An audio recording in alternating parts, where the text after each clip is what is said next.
All right, what is up, guys? VV back with another video.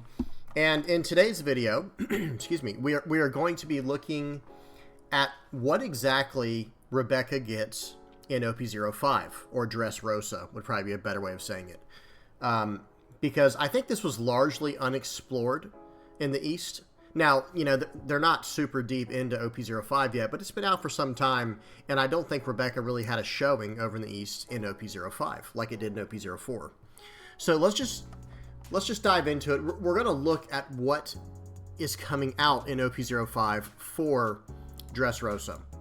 Now, I have already done a video on this, so you could check that out. Just, you know, sort through my YouTube. You'll find it in there if you want to see like my full rating of each card. But in today's video, I'm just going to kind of gloss over some cards and really spend some time on a few cards. Okay, so y'all bear with me. All right, so just to dive into it, these first two here, I'm not as interested in, but they do have some type of utility in the meta, I guess you could say. Viola. This is a strong anti-Nami tech card. So it's a 2-cost 3,000 power, 1,000 counter character that has on play. Your opponent places 3 cards from their trash at the bottom of their deck in any order.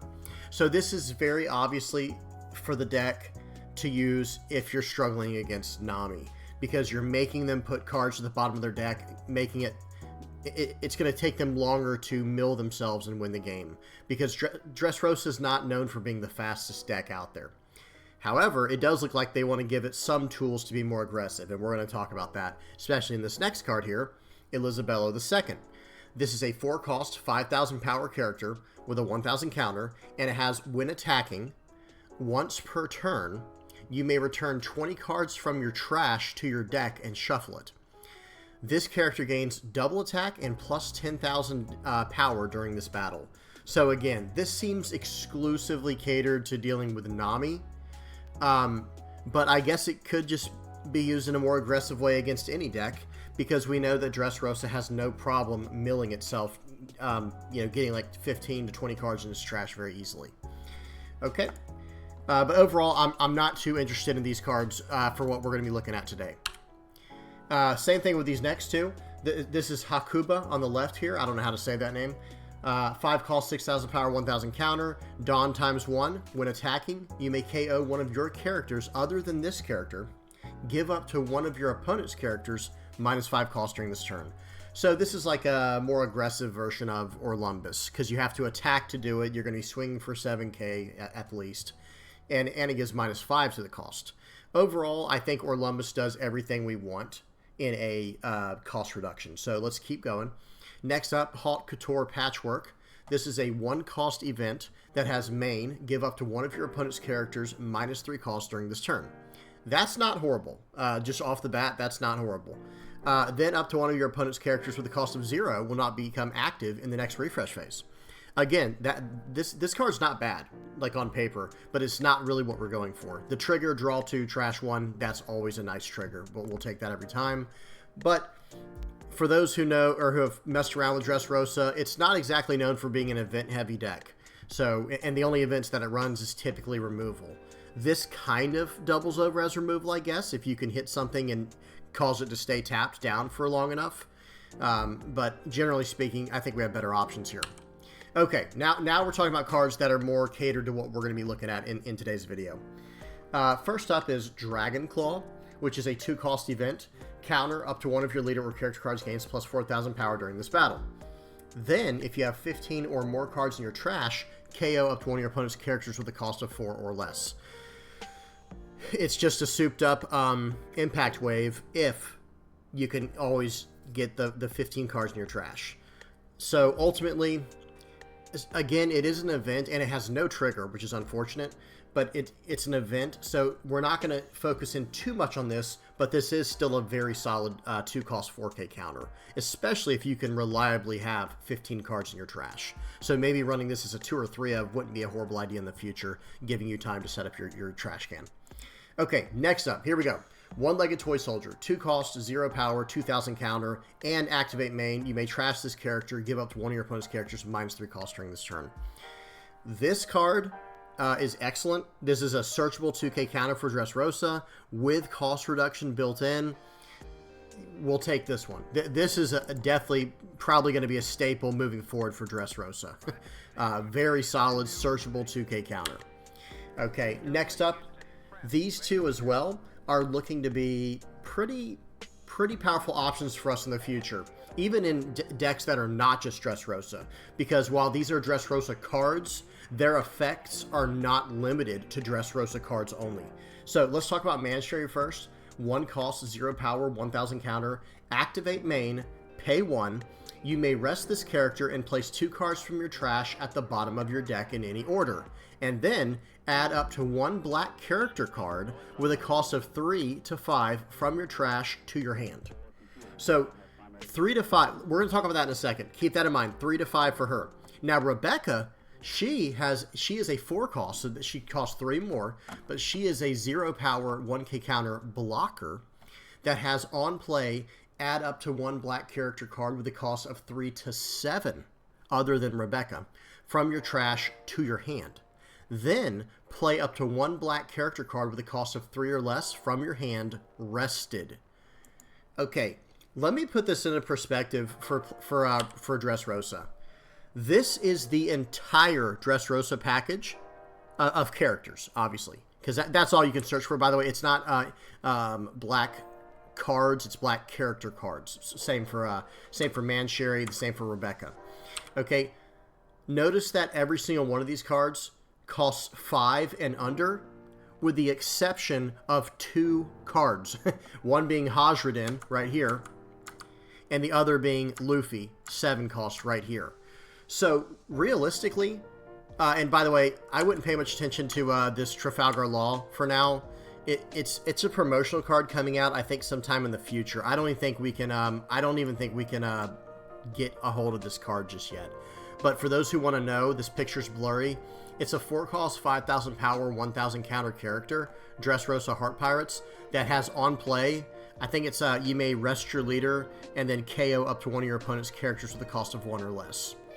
Okay, so anyway, so other than Hajradin and other than Luffy, Mansherry can grab any one of these characters from Dressrosa from your trash. Now, it's true you cannot grab characters under 3 cost, right? You won't be able to grab your Gats, your Idio, your Leo, Rebecca, Viola if you were to run that, One-Legged Toy Soldier, or of course herself. However, you will be able to grab cards like Bartolomeo, which is a 3 cost 2K counter.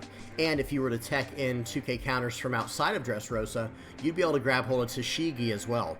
So that's really nice utility in Recursion, where you're going to be able to trash a card from your hand earlier in the game, like to counter out of things, and then grab it back later with Mansherry. Okay? And with Rebecca, same exact thing, but you'll be able to even grab back Luffy with Rebecca if needed.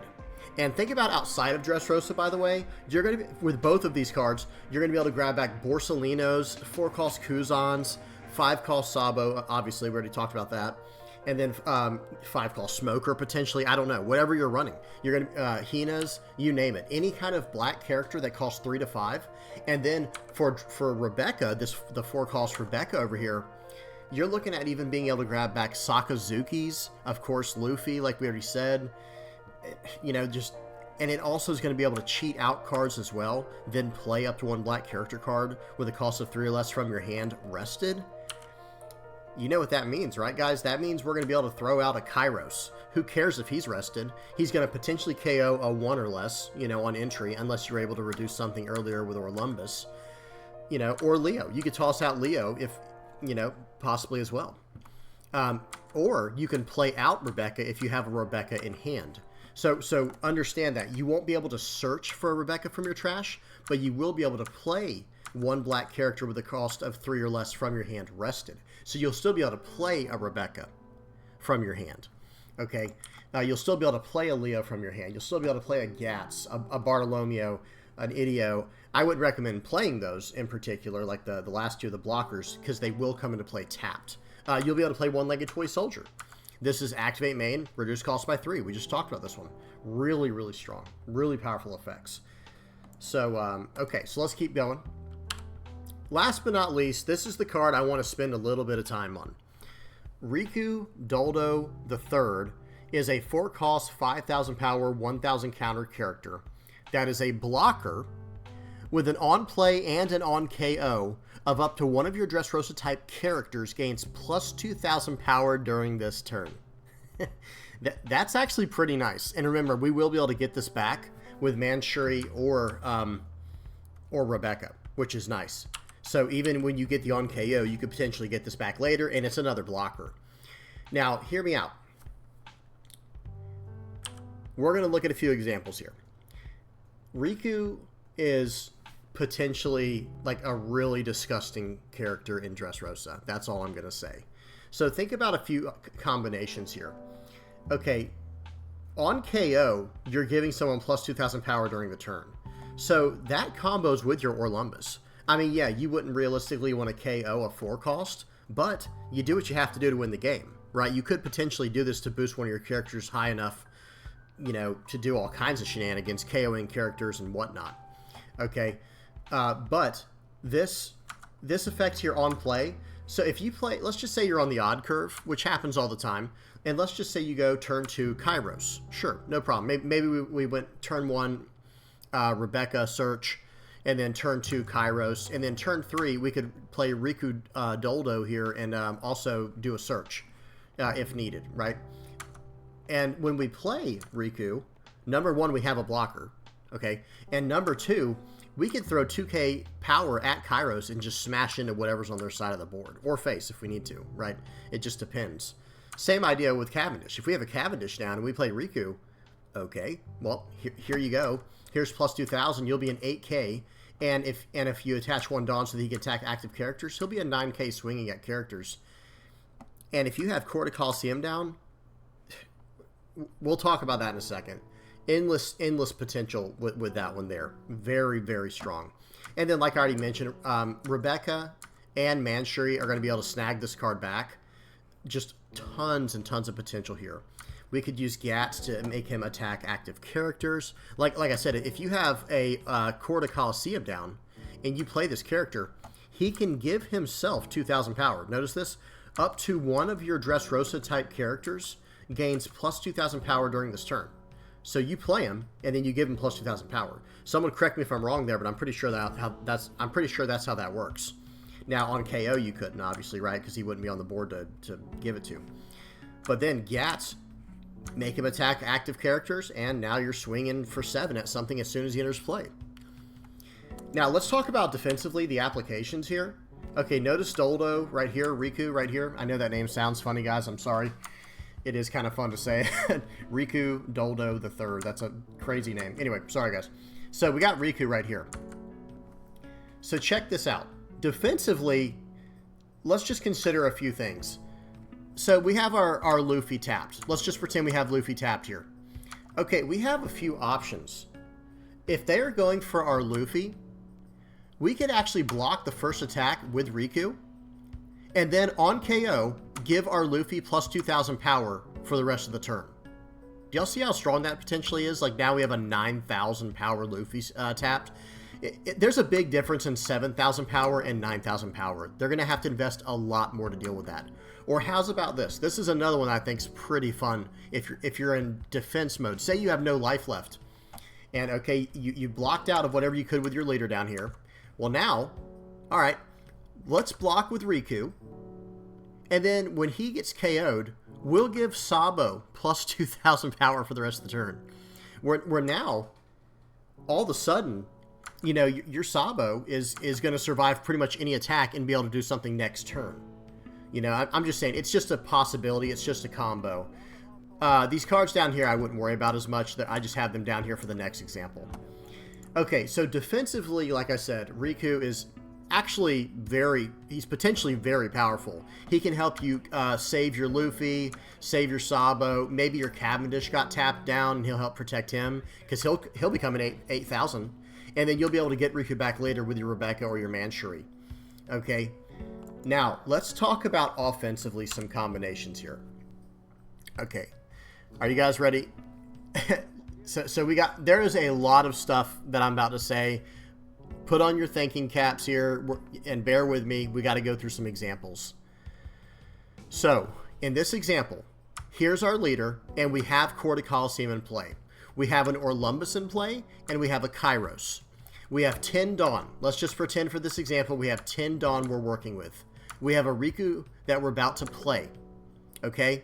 And let's just say for the sake of this example, our opponent has a bunch of 5-cost characters on their side of the board, right? Just a bunch of 5-cost characters. Okay, well, we're going to play Riku.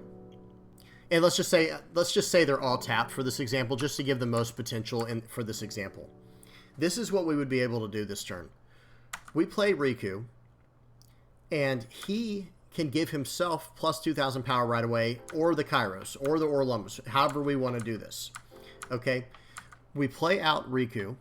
We attack with Riku at one of the characters that we need to attack, right away, because we have Court of Colosseum. And I understand he's a blocker. I understand that. But he can attack right away with Court of Colosseum. So swing in, take out one of their characters that's tapped. We give 2,000 wherever we needed to allocate that. And then, okay, we swing in with Kairos. That's fine. Now, instead of using the Kairos here with the Court of Colosseum, you could potentially just use the Riku to get plus 2,000 more. Like, let's just say, well, that's what we could have done, actually, right? So give 2,000 to Riku, swing 7,000 at one of their characters. Then KO Riku to KO one of their, or to give one of their characters -4 and trash 2 from the top of our deck. Give Kairos 2,000 power here. Kairos swings in for 7,000 at something, or at life, whatever. Then you play Cavendish. Cavendish, now you give him the remaining Dawn, because we played 4 Dawn here, 5 Dawn here, so we have 1 Dawn left for the turn. You give him the remaining Dawn, so he can attack active characters, and then he'll also be able to KO a 5 or less, because Orlumbus KO'd your Riku to do whatever you needed to do. I know that was a total, mental puzzle there, but what I'm trying to show is this. This Riku card seems very powerful on paper, especially in combination with Court of Colosseum and Orlumbus. And that's just trying to be aggressive with him. Like, that's just, like, imagine if you just had to be aggressive with him, where, okay, say you play him for 1 turn, okay, and give plus 2k to your Kairos for the turn, smash in, do whatever you have to do, and if he survives, do you realize, like, the kind of shenanigans you'll be able to pull with this, between swinging 5 at life, KOing him with Orlumbus, like I said, to give him 2k, give Kairos 2,000 extra, -4 to this guy here, play out Cavendish, swing in, dude. Y'all see what's going on. Or just play Leo for 1. Like, do you see? There's so many different lines of play with just these 4 cards in hand and these 3 cards on the field. So many different lines of play. Because we could have played the Riku. We could have played Gats to allow him to attack into active characters, smash into this active character, or to the Kairos. It doesn't matter, however we needed to do it. And then we could have KO'd the Riku, like we were saying, to use Leo to KO one of their characters that's a 5 or less because of Orlumbus and this effect. Remember, when Riku dies, he's going to give 2k to one of these other characters here to use. Then we can follow up with a Rebecca, get Riku back from the trash, and replay him. Because that was only 10 Dawn. You see that, right? Like I was saying, this example was when Riku was already in play. Right, so we swing with him, play out the Gats, or actually, excuse me, not swing with him. We play out the Gats, use Riku to attack a character that's active, use Orlumbus to KO it to give a character -4, Leo to KO a 5 or less, play Rebecca to get back the Riku, play the Riku out from there. There's just so many different interesting possibilities. So anyway. Not much more to talk about. That is the last slide. I do want to know what you guys think. Do y'all think that Dressrosa has a chance in OP-05? Because I'm looking at some of these cards thinking, okay, especially One-Legged Toy Soldier, Mancherry, Rebecca, and Riku. I'm looking at some of these cards thinking, man, this has some actual potential here.